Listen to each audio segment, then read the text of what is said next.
It's another day and we're here at the Royal School for the Deaf, where we are going to be sowing those seeds to help save the bees. So come along and let's get on with this session. Hello everyone. My name's Connelly.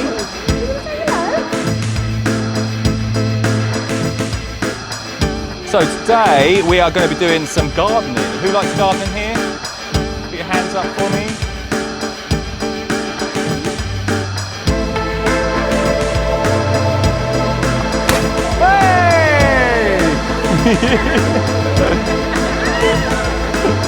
Right, start adding your water.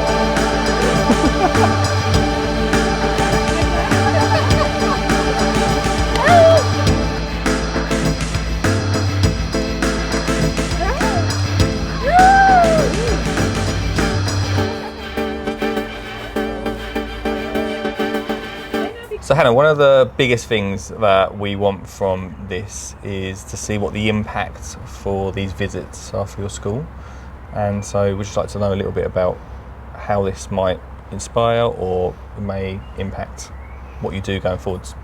So at our school we try and get the children outside as much as we can. We've got a forest school area which is relatively new. The children do a lot of outdoor learning there, especially linked to forest school, and I think we can incorporate gardening more into that. I don't think we've done enough. And just getting them excited for that opportunity, and also developing their language and the outdoors and developing their BSL skills and their vocabulary. It all links together, and I think it's important as well to see the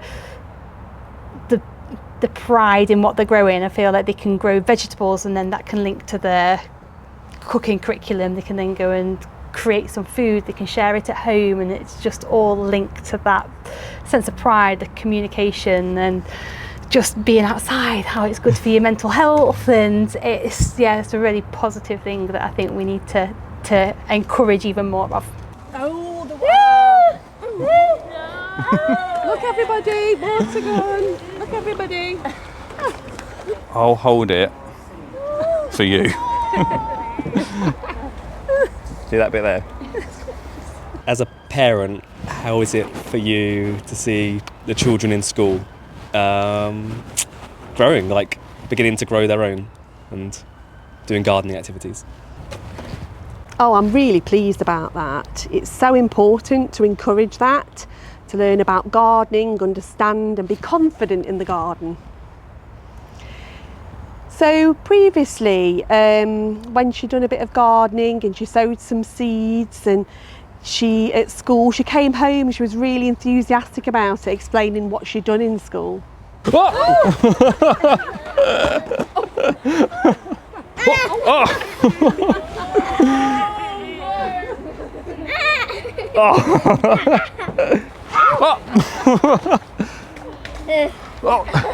Do you think that changes the way they learn as well from being outside? Yeah, absolutely. Like, it's being indoors in a classroom isn't for everybody, and even the adults all day. I think you need to get outside, the children need to get outside, and actually after being outside, even if it's just a short period of time, you're calm, you're ready to then go back inside, and you can do some learning in the classroom, but also they need to understand that learning isn't all about being in the classroom. It can be outside in nature and getting involved with growing things and understanding the environment and the positive impact they can make.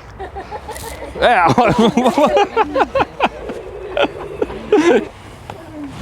Whoa!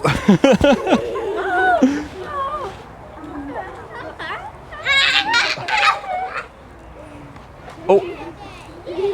And do you think that you'll garden more at home because of a visit like this?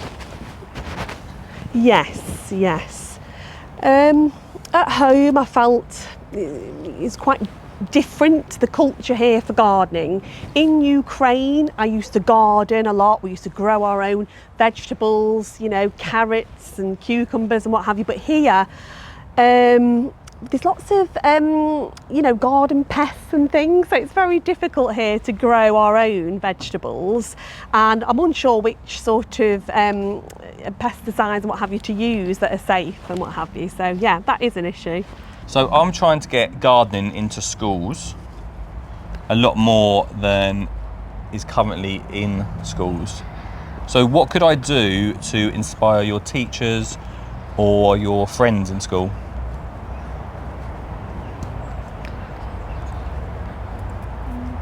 We could talk about flowers and get them gardening that way, and grow vegetables and fruit.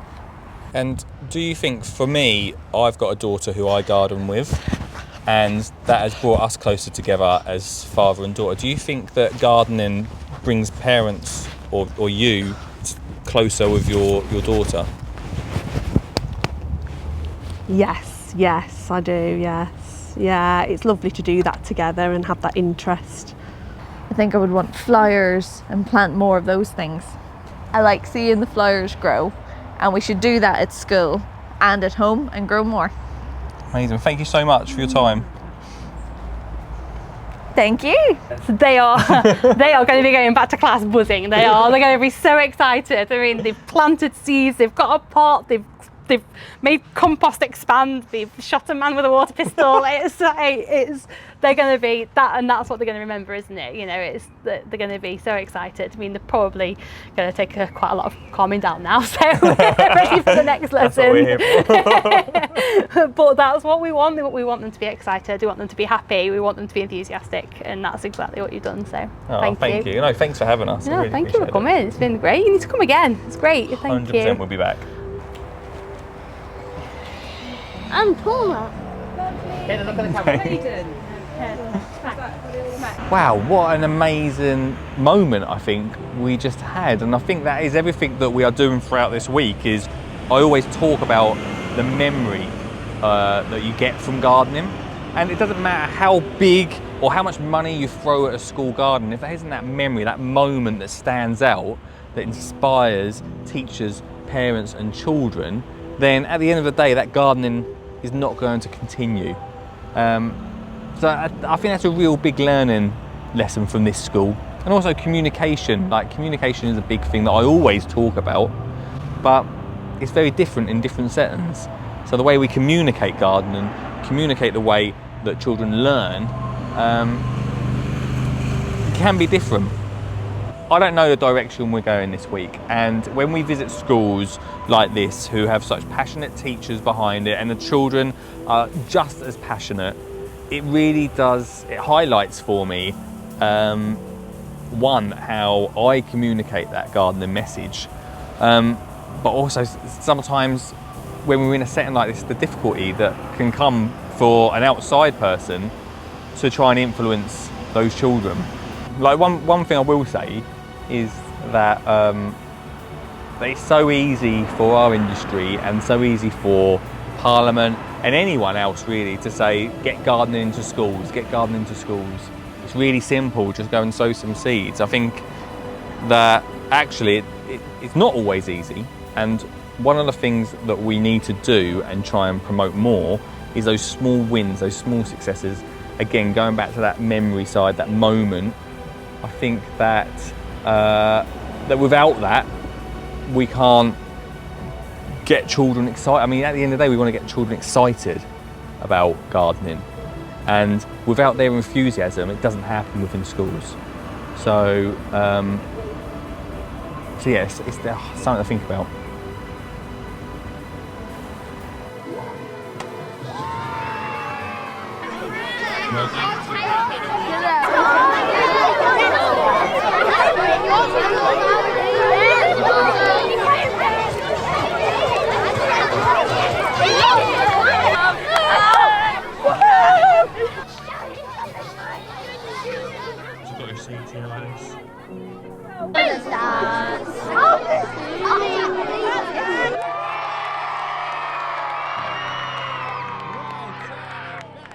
Wow, that is amazing. You've all done so well.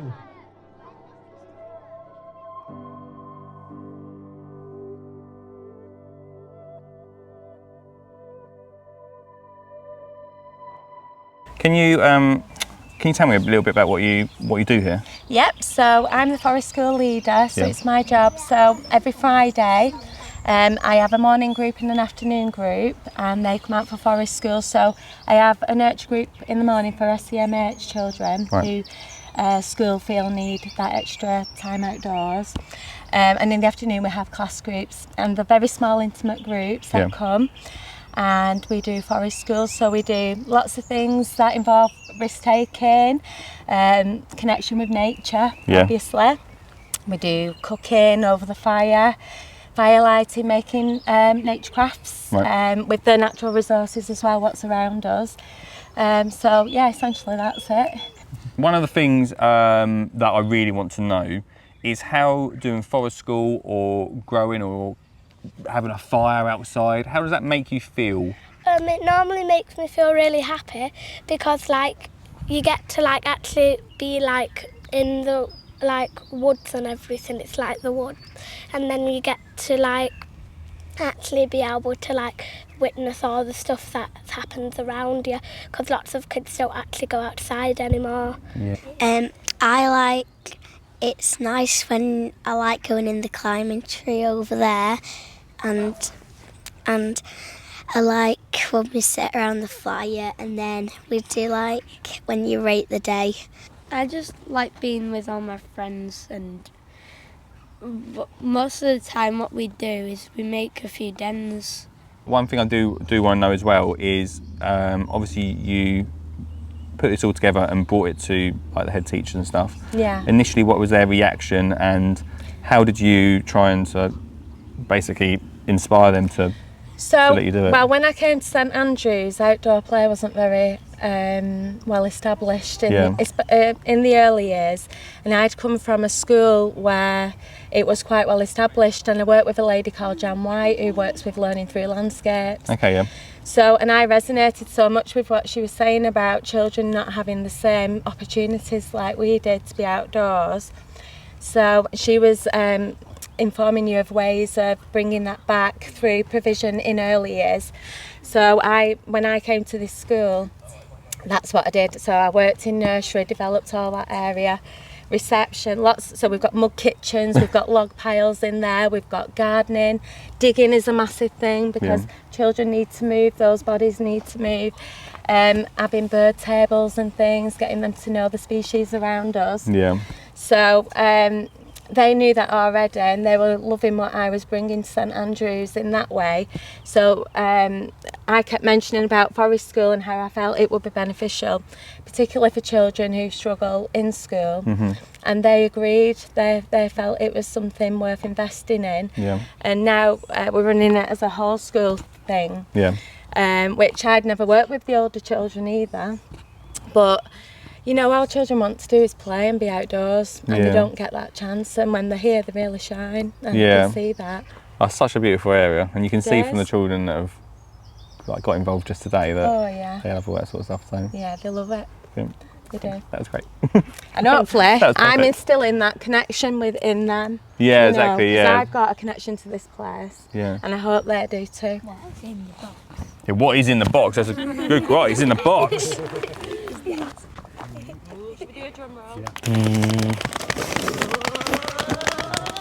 Let's have a little look. What have we got in here? Oh, it's a fancy box inside. Brace yourself.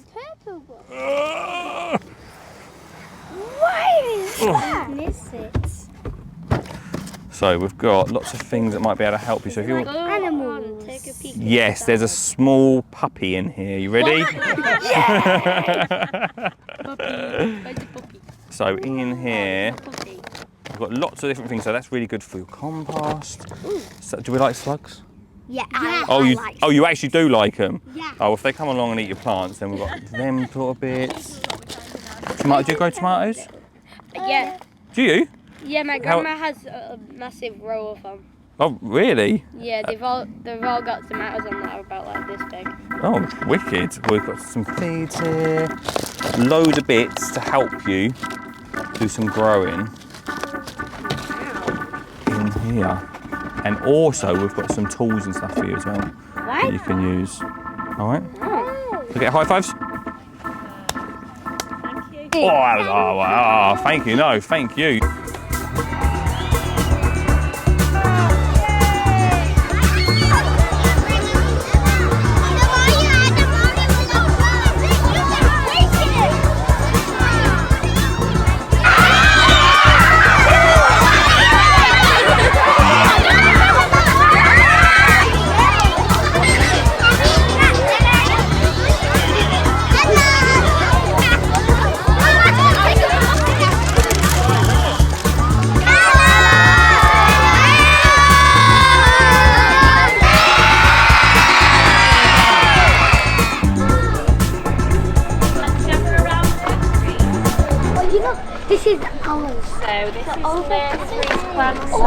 who have been very keen and decorating there. They got a flag. They got a Yeah. Very pretty.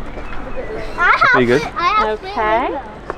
The teacher's planter, which I don't think is quite as good as the children's, I must say. But this is the teacher's planter. Yeah, we need some tips off you all. Over here is year sixes, and they've also been very keen to decorate theirs. They've been painting some rocks. They've made a scarecrow because they've got some vegetables in there as well. Can you see the carrots starting to grow? Yeah. All the little tiny bits that look a bit like grass. and they're they've got carrots that are ladybugs. starting to grow. Very good. Froggy The one, scarecrow's scaring all of the birds off. Buddies. Theirs is really blossoming at the minute, isn't it? Yeah. Very blossoming. Okay, and then should we go over?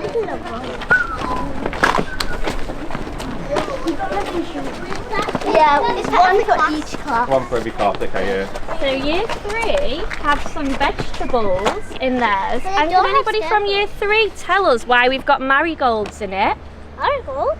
It's to repel the insects and the pests, isn't it? They're supposed to repel. And you can see the beans starting to grow down there. Oh yeah.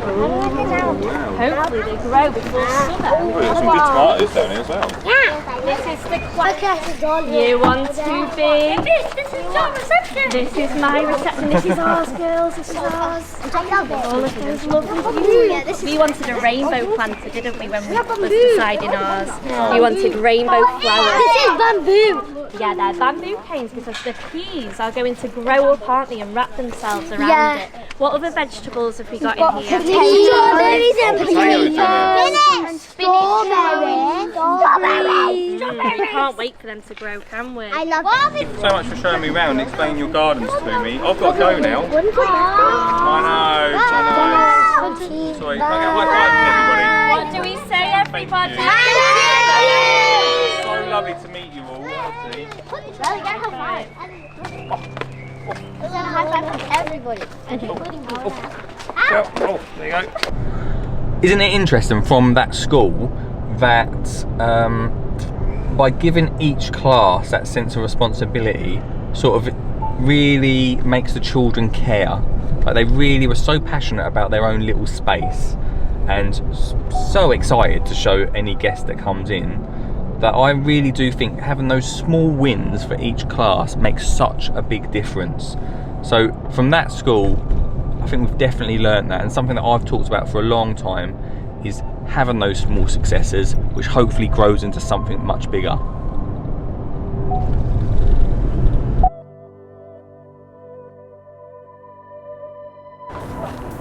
Dale, you look genuinely upset. Yeah, I am upset. I think this is like children who get the green badges. Yeah. They come here thinking this is the Blue Peter Garden, and there's